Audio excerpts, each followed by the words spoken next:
Corona की तीसरी लहर रौद्र रूप लेती जा रही है। प्रदेश में लगातार संक्रमण के आंकड़े बढ़ रहे हैं। कोरोना के बढ़ते इन आंकड़ों के बीच जब ईटीवी भारत ने पर्यटक और व्यापारियों से तीसरी लहर के पीछे कारण जाना, तो उन्होंने कहा कि दूसरी लहर के बाद जो सरकार के स्तर पर लापरवाही बरती गई, उसकी वजह से तीसरी लहर खतरा बन गई है। राजस्थान में कोरोना संक्रमण के आंकड़े 3,000 के करीब पहुंच चुके हैं। जयपुर में यह आंकड़ा 1500 के पार पहुंच गया है। लगातार बढ़ रहे आंकड़ों पर जयपुर घूमने आए पर्यटकों का कहना है कि दूसरी लहर में जिस तरीके से कोरोना का खतरा बना, उसके बाद सरकार ने सख्ती की तो दूसरी लहर पर काबू पाने में कामयाब हुए। लेकिन उसके बाद सरकार के स्तर पर जिस तरीके से छूट के दायरे तेजी से बढ़ाए गए और जो लापरवाही बरती गई, उसका कारण था कि हम तीसरी लहर की चपेट में आ गए हैं। देखिए, अगर हम कोरोना की बात करते हैं, तो ये तो हम लोग सब जानते हैं कि कोरोना जो है, अगर हम लोग थोड़ा-सा भी प्रिकॉशन नहीं रखेंगे, तो बढ़ेगा। और अगर हम किसी पर्टिकुलर सेक्टर को अगर इसके लिए दोषी ठहराते हैं, तो ये भी गलत है। हम लोग ये जानते हैं कि पिछले काफ़ी समय से जब हमने देखा, जब लॉकडाउन खत्म हुआ था और फिर जब नॉर्मल लाइफ़ आई रूटीन, जब जो है दू सेकंड लॉकडाउन के बाद में, तो लोग केयरलेस हो गए, राइट? और ऐसा नहीं है कि एक ही उसमें जो है, आप देखेंगे बड़ी-बड़ी सभाएँ हुई हैं, रैलियाँ हुई हैं। उसके अलावा जयपुर की अगर बात करें, तो जयपुर एक कैपिटल है सर। तो जयपुर में हर व्यक्ति आता है। जयपुर के आस-पड़ोस के जो अगर हम लोग बात करें, जो स्टेट जो हैं, दूसरे जो है अदर स्टेट्स, वहाँ से लोग यहाँ आते हैं और पर्यटन भी है यहाँ पे। तो बहुत सारे जो है उनको मिला कर के अगर हम बात करें, तो जयपुर में बड़ा इसका इफ़ेक्ट हुआ है, राइट?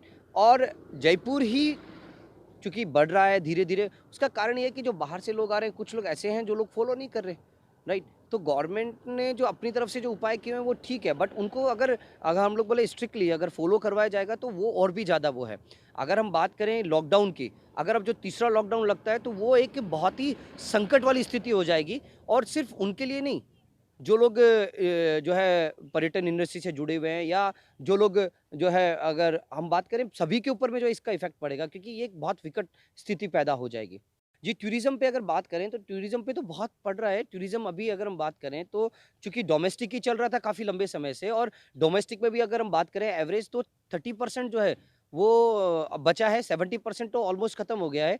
अगर हम बात करें कैपिटल की, दिल्ली की बात करते हैं हम लोग, राजधानी के अंदर में, वहाँ पे जो है आप देखिए पूरा लॉकडाउन की पूरी शुरुआत हो चुकी है, वीकेंड लॉकडाउन लग चुका है। अगर हम अदर स्टेट की बात करें, तो चाहे यूपी को उठा लीजिए आप, वहाँ नाइट लॉकडाउन हो गया है। हमारे खुद राजस्थान में भी नाइट लॉकडाउन है। तो जब बाहर से टूरिस्ट आता है, वो देखता है कि सब इस तरीके की परिस्थिति चल रही है, टूरिस्ट में भी एक भय का माहौल होता है। कुछ प्रशासन की वजह से है, कुछ लोगों की वजह से है। प्रशासन ने बिल्कुल एक तरफ़ा होकर राजनीतिक रैलियां कुछ ओपनली करी। इसके अलावा लोगों ने भी ये सोचा कि अब कोरोना जा चुका है, दोबारा वापस आएगा नहीं, और लोगों ने अपनी लापरवाही उसी तरीके से चालू रखी। मास्क को उन्होंने बिल्कुल ही घर में टांग दिया, यूज़ करना बंद कर दिया। वैक्सीनेशन भी किसी की लगी तो ठीक है, किसी की नहीं लगी तो ठीक है। तो लापरवाही दोनों तरफ से बरकरार रही। तो इसमें एक तरफ दोष किसी को नहीं दे सकते हैं, दोष आम जन का भी है तो कुछ अपनी गवर्नमेंट का भी है। सबसे पहले तो लोगों को जागरूक होना पड़ेगा, दूसरा फिर प्रशासन को बहुत ज़्यादा अपने तरीके से पाबंदियाँ लगानी पड़ेंगी, ज़्यादा हार्डली पाबंदियाँ, जैसे बहुत सी तरीके की ओपन गतिविधियाँ हैं, राजनीतिक, सामाजिक और कुछ बेसिकली धार्मिक भी हैं। इन चीज़ों पे बहुत ज़्यादा लोगों को अवेयर होना पड़ेगा मास्क के लिए, उन्हें वैक्सीनेशन को कंप्लीट करना पड़ेगा जिनकी बाकी हैं। तो ये सब चीज़ें हैं, अदरवाइज़ अगर लॉकडाउन कोई उपाय नहीं है। पर्यटकों ने कहा कि सरकार को चाहिए था कि जब अन्य देशों में तीसरी लहर का खतरा था, तो सख्तियों को बरकरार रखते, कोरोना प्रोटोकॉल की पालना कराते, तो इस तरह से संक्रमण नहीं फैलता। People here are not very conscious about the health, and even they think that only in public places they have to wear some masks. That's the reason for this, I think. देखिए, सबसे पहले जो हम लोगों ने awareness हमारी खो दी है, न तो यहाँ पर कोई मास्क पहनते हैं और न ही हमारे प्रॉपर इस बात पे ध्यान दे रहे हैं। पॉलिटिशियन भी है, रैली वगैरह सब कुछ चालू है। इस तरह की कई प्रॉब्लम्स हैं जिनके कारण से कि ये कोरोना वापस फैलता जा रहा है। जयपुर में फैलाने लिए तो जयपुर तो एक पिंक सिटी के नाम से जाना जाता है। उसके लिए तो अपनी सुरक्षा खुद अपनाने चाहिए। मास्क पहनना ज़रूरी है, और आदमी को जितना हो सके सोशल डिस्टेंस करना चाहिए। इधर पर्यटक आ रहे हैं, उनके खिलाफ मतलब मास्क वगैरह यूज़ करें, अपना सैनिटाइज वगैरह यूज़ करें, social distancing maintain, social distancing everything. व्यापार की पोजीशन ये हो गई है कि 2 वक्त का खाना मिलना ही बहुत मुश्किल हो गया है। व्यापार जो पहले हमारा दिन भर का जो खर्चा होता था, जो अर्निंग होती थी, उसमें अब 20% का ही रहा है टोटल। इसमें सर ये सब लोग सोचा कि वो कोरोना चला गया इसका इस वजह से लोग लापरवाही वगैरह बहुत ज़्यादा करने लगे। मास्क पहनना, सोशल डिस्टेंसिंग वगैरह ये सब छोड़ दिया है और बेपरवाह हो गया है, इस वजह से कोरोना ज़्यादा फैल रहा है। तो जो जनता को ही जागरूक होना पड़ेगा कि ये सब चीज़ें इस पर अमल करे, मास्क पहने, सोशल डिस्टेंसिंग का ध्यान रखे। तो कोरोना की वजह से बहुत नुकसान तो हो रहे हैं, हर चीज़ में, हर व्यापार में, खासकर टूरिज्म में बहुत नुकसान हो रहा है।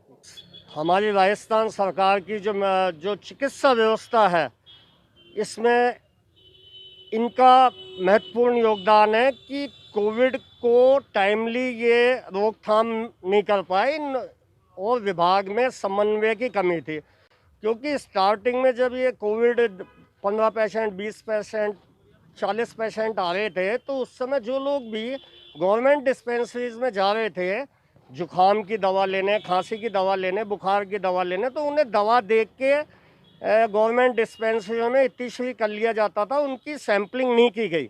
अगर समय पे सैम्पलिंग का दायरा बढ़ाते, ज़्यादा से ज़्यादा सैम्पलिंग करते, कोविड के सैंपल लेते, तो आज इतनी पेशेंट नहीं बढ़ते।